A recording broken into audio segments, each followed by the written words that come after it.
Okay, let's go to the Detroit hot water. No water shutoffs for the next 15 days. So the people couldn't pay their bills and people were living without water, so they decided to put a moratorium on that for 15 days in the hopes of educating people on how to pay their water bills. Not really sure how you do that, but they were literally a city living without water. How to pay your water bills. So they're getting water shutoffs because suddenly they've forgotten how to write a check? They can't afford to pay their water bills. It's gone up to almost 10,000 people that would be living without water, so they stopped the shutoff.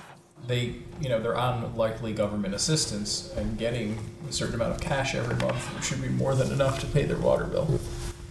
Well, and I think a lot of them are, I think if I saw one report where they are specifically just choosing not to pay, like out of the things that they have to pay for, they're just choosing not to pay for the water bill. Because water is a right. Right. I agree with you. What? I agree with you. I think water is a right. Oh, dear God. I was being sarcastic. I don't agree with you. You know, water is a right. Water is a right. You're exactly right, Joe. Water's a right. Go get a barrel, have the rainwater fall into it. Go to the river and get it out. God is giving it to me on my land. I have a right. I do not have a right to clean, filtered, fluoride water from the city. No, and we're Somebody paid for that. enabling I did. these people. You did. Everybody else did. You want some of that? Great. Otherwise, collect it in a barrel. How are they supposed to eat? I don't know. People have done it their whole life. People have done it since the beginning of time. I don't know.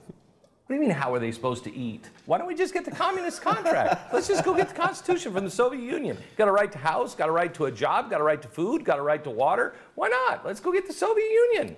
That was great, it worked. Joe, you are seriously, you're serious. Something's happened to you. I don't know if you got a boot to the head, but I'm about to give you another boot to the head to wake you back up. And to be frank, I mean, the government at some level has already decided that water is a right. That's why they give you money in which you're supposed to use for paying bills like water, your most basic expenses. And let me tell you something. You want to know the fastest way to get me to stop being charitable to you? Is when I say to you, will you be healed? Will you be healed? Will you be made whole? That's what Jesus said before he healed you. Will you be made whole? Yes. Good. Pick up your bed and go. That's what Jesus meant.